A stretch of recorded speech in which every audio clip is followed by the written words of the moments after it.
Jusqu'au jour où j'ai eu moi-même des enfants, alors là c'est redevenu comme tout le monde une fête. Bienvenue sur Icônes en silence, le sanctuaire où nous redonnons la parole à ceux que l'histoire a figés dans le marbre pour écouter enfin leur vérité cachée. Aujourd'hui, nous allons effleurer l'âme d'une figure solaire, un homme dont le nom seul suffit à évoquer l'élégance et la joie de vivre à la française, Sacha Distel. Dans la mémoire collective, il reste ce French lover au sourire immaculé, l'interprète insouciant de La Belle Vie qui a fait danser le monde entier avec une légèreté déconcertante. Il était l'image même du succès, un homme à qui tout semblait réussir sans effort, adulé par les plus grandes stars et envié par les hommes de sa génération.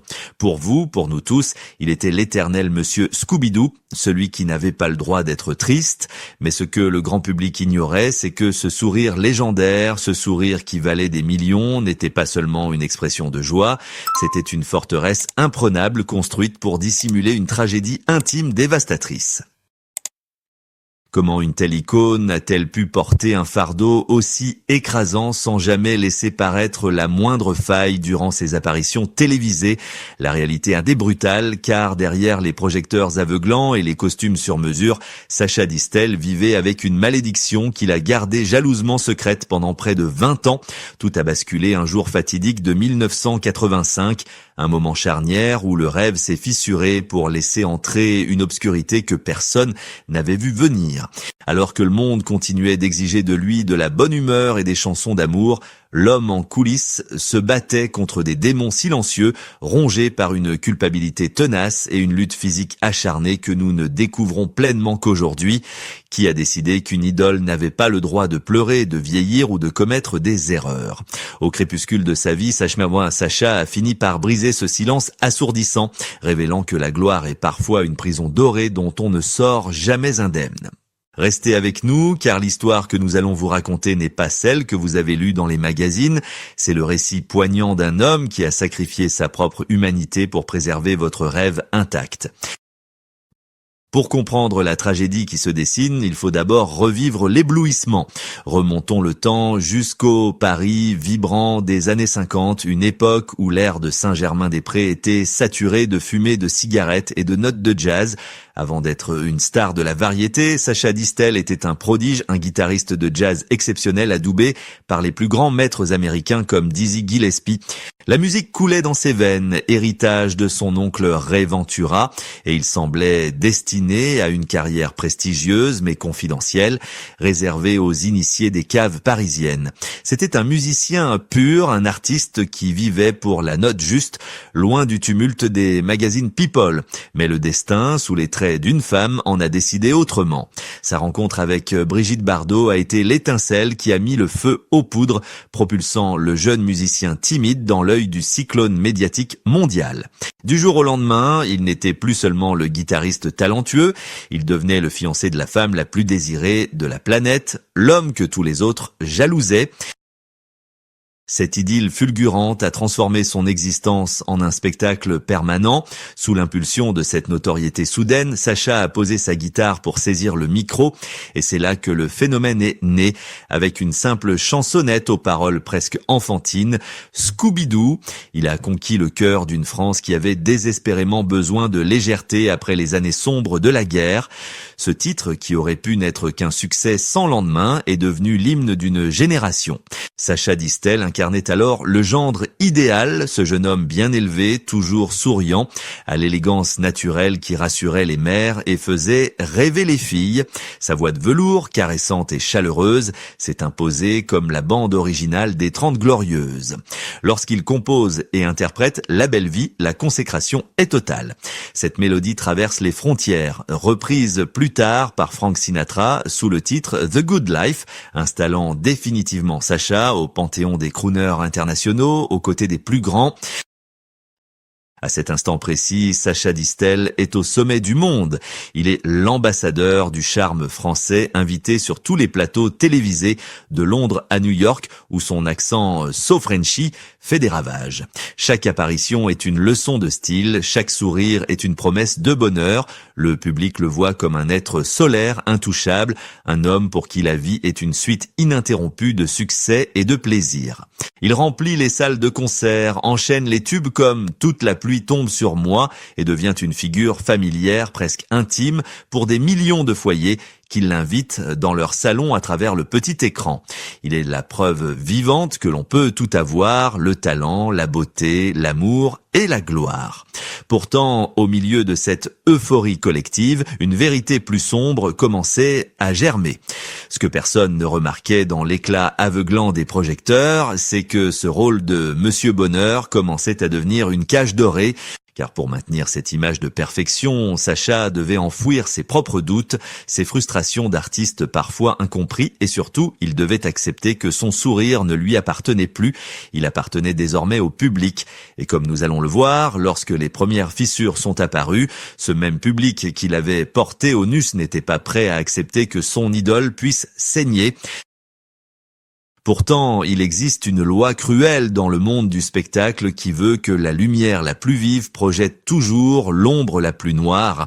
Alors que le public voyait en Sacha Distel un homme comblé, la réalité des coulisses, il a été bien moins romantique, tissé de renoncements silencieux et d'une pression psychologique constante.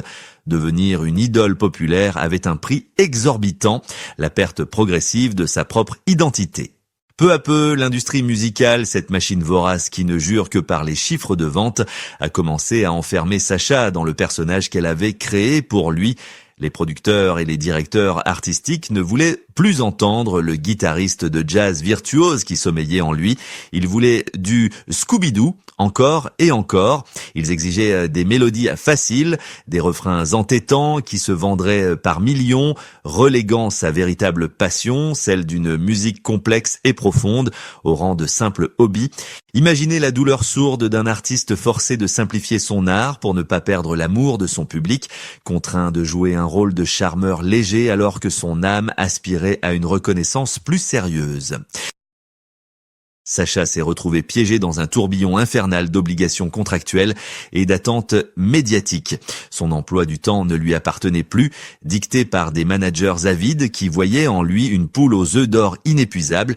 Il fallait enchaîner les galas, sourire sur commande lors des séances photos interminables et répondre toujours avec la même gentillesse aux questions intrusives des journalistes qui ne s'intéressaient qu'à ses conquêtes amoureuses. Cette image de French lover qu'on lui avait collée à la peau était devenue une camisole de force. Il n'avait plus le droit à l'erreur, ni le droit à la tristesse. Dans cet univers d'apparence, la faiblesse était interdite. Sacha devait être perpétuellement heureux, perpétuellement jeune, perpétuellement disponible. C'est une forme de violence insidieuse que de nier à un être humain le droit d'avoir des jours sombres. Combien de soirs est-il rentré seul dans une chambre d'hôtel luxueuse mais vide, après avoir donné tout son amour à une foule d'inconnus pour se retrouver face à un miroir qui ne reflétait plus que l'épuisement. Le système ne le protégeait pas, il le consommait. Ses proches racontent qu'il ressentait parfois le vertige de l'imposteur, la peur panique que tout s'arrête si jamais il cessait de sourire, ne serait-ce qu'une seconde. Il était entouré d'une cour de flatteurs, mais il se sentait profondément seul, isolé par sa propre célébrité. On l'aimait pour ce qu'il représentait, pas pour ce qu'il était vraiment. Cette déconnexion entre son image publique parfaite et ses tourments intérieurs a creusé un fossé grandissant, une blessure invisible que l'argent et les applaudissements ne pouvaient plus penser. Il vivait dans la hantise de ne plus être aimé, une angoisse qui le poussait à accepter toujours plus, à aller toujours plus vite sans savoir qu'il fonçait droit vers un mur, car le destin, lassé de cette perfection de façade, s'apprêtait à lui rappeler brutalement que nul n'est intouchable, pas même les dieux de la variété. L'orage grondait déjà au loin et la route sur laquelle il s'engageait allait bientôt devenir le théâtre du drame qui changerait sa vie à jamais. L'impensable s'est produit au cœur de l'été 85, une saison qui promettait pourtant d'être aussi radieuse que les précédentes. Ce jour-là, le destin a brutalement cessé de sourire à Sacha Distel pour lui présenter une facture terrible, celle d'une tragédie qui allait marquer sa chair et sa conscience au fer rouge sur une petite route de campagne au volant de sa Porsche. Le temps s'est figé dans un fracas de tôle et de verre brisés. À ses côtés se trouvait Chantal Nobel, la star incontestée du feuilleton Château-Vallon, l'actrice que toute la France adulait. En une fraction de seconde, la gloire, la beauté et l'insouciance se sont écrasés contre la réalité impitoyable du bitume. Si Sacha a survécu physiquement à cet accident, une partie de lui est morte ce jour-là sur le bas-côté de la route, prisonnière des débris de cette voiture maudite. Le réveil fut brutal, non seulement à l'hôpital, mais surtout face au tribunal de l'opinion publique. Pour la première fois de sa vie, les flashs des photographes n'étaient plus là pour célébrer son élégance, mais pour capturer sa détresse et sa culpabilité. La France était sous le choc, son gendre idéal était impliqué dans le drame qui avait brisé la carrière de l'héroïne nationale. Le regard du public, autrefois si bienveillant, s'est chargé d'une lourdeur nouvelle mêlée d'incompréhension et de reproches silencieux. Sacha s'est retrouvé au centre d'une tempête médiatique dévastatrice où chaque journal, chaque émission commentait la tragédie, cherchant un coupable à la fatalité.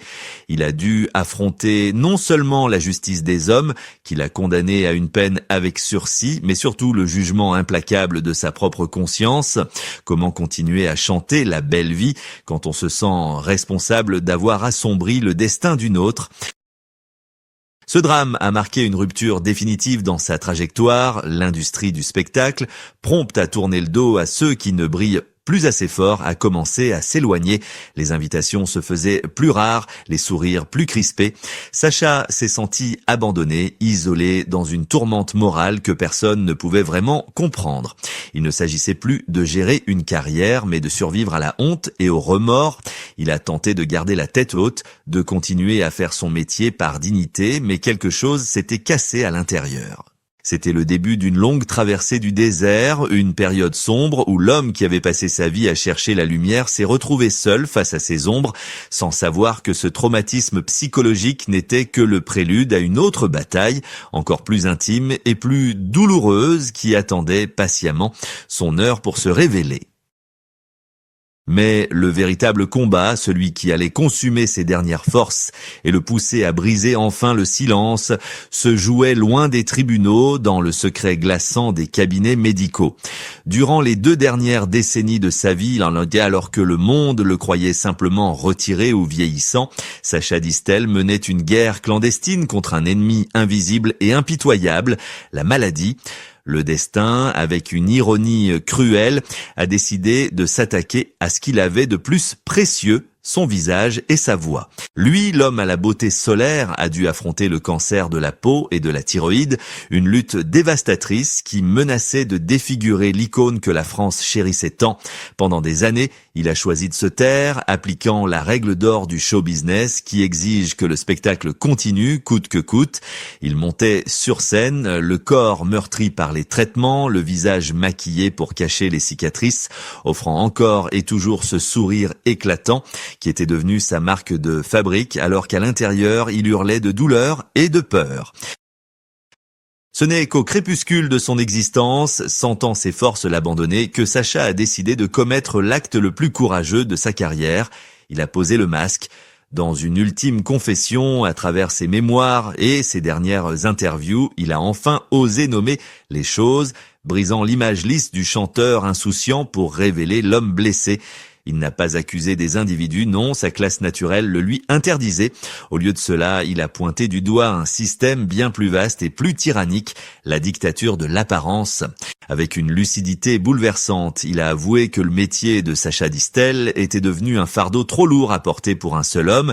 Il a raconté l'angoisse de devoir rester éternellement jeune, la terreur de voir son reflet changer et la solitude absolue de celui qui doit rassurer les autres alors qu'il se meurt à petit feu. C'était là sa façon de régler ses comptes, non pas avec haine, mais avec une humanité désarmante.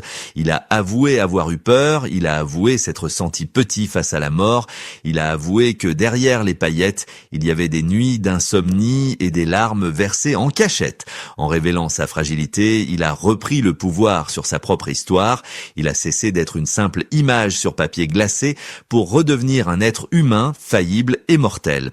Ce n'était pas un aveu de faiblesse, mais une revendication de vérité. En partageant son calvaire, il a murmuré à l'oreille de son public que la belle vie n'est pas une vie sans souffrance, mais une vie où l'on garde la dignité face à l'adversité. Ce jour-là, Sacha n'a jamais été aussi grand que lorsqu'il a accepté d'être vulnérable, laissant tomber le costume de super-héros de la variété pour nous montrer, enfin, qui il était vraiment. Et cette vérité, aussi douloureuse soit-elle, était le dernier cadeau qu'il pouvait offrir à ceux qu'il avait tant aimé. L'histoire de Sacha Distel dépasse largement le cadre d'une simple biographie de star. Elle résonne en nous comme un avertissement poignant sur la condition humaine face à la machine à rêve. Au terme de ce voyage, une question obsédante demeure, suspendue dans le silence qu'il a laissé derrière lui. Quel est le véritable coût de nos divertissements ? Sacha nous a offert sa vie, son énergie et son sourire inaltérable. Mais nous, en tant que public, avons-nous su voir l'homme derrière l'icône avant qu'il ne soit trop tard ? Son parcours nous force à nous interroger sur notre propre soif d'image parfaite. Sommes-nous prêts à accepter que nos idoles puissent vieillir, souffrir et trébucher, ou les condamnons-nous inconsciemment à porter un masque de perfection jusqu'à l'épuisement ? Il incarne le destin de tant d'artistes qui, par peur de nous décevoir, choisissent de souffrir en silence, transformant leur existence en une performance perpétuelle dont ils ne sortent jamais. Sacha Distel n'était pas seulement un crooner de talent ou un guitariste de génie, il était un modèle de résilience et de dignité silencieuse. Il nous a enseigné que la véritable élégance ne réside pas dans un smoking bien coupé ou une coiffure impeccable, mais dans la capacité à rester debout quand tout s'effondre, à continuer d'offrir de la douceur au monde même lorsque l'on traverse ses propres enfers. Sa belle vie n'était pas un mensonge, c'était un acte de foi, une volonté farouche de célébrer la lumière malgré les ombres envahissantes. Aujourd'hui, son héritage ne se mesure pas au nombre de disques vendus, mais à cette leçon d'humanité qu'il nous a léguée. Il nous rappelle que derrière chaque légende, il y a un cœur qui bat, qui saigne et qui espère. Alors, la prochaine fois que vous entendrez les premières notes ensoleillées de ces chansons, ne les écoutez plus tout à fait de la même manière. Écoutez au-delà de la mélodie, percez le voile de l'insouciance pour entendre le courage d'un homme qui a choisi de sourire pour ne pas pleurer. Sacha Distel ne cherchait pas la pitié, il cherchait simplement à être entendu dans sa vérité. Aujourd'hui, nous l'avons enfin écouté. Merci d'avoir partagé ce moment de mémoire avec nous sur Icônes, un silence. Si cette histoire a touché votre cœur, n'oubliez pas de la partager pour que le véritable visage de Sacha ne soit jamais oublié. Prenez soin de vous et souvenez-vous que derrière chaque silence, il y a une histoire qui attend d'être racontée.